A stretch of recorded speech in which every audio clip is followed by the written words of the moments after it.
One of the most important papers in blood flow restriction to date has just been published, co-authored by yours truly with an amazing group of co-authors, leaders in the space.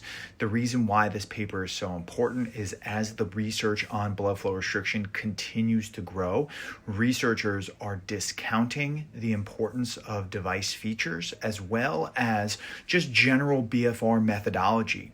So we're going to go through what methodology we feel is very important to report in any BFR study to help with improving reliability and consistency between studies. So here's the table in its entirety, but we're going to go through each individual section now. So the first thing up top here is reporting the manufacturer and model of the BFR cuff used. You'd be absolutely surprised at the research that you see that doesn't even report the cuff used.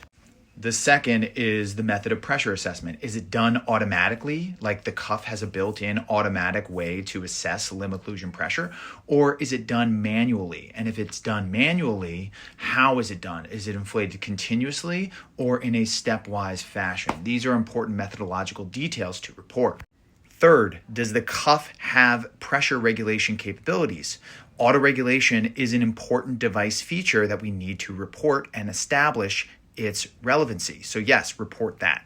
Last in this section is the validity and reliability of the limb occlusion pressure measurement. So is the cuff manufacturer.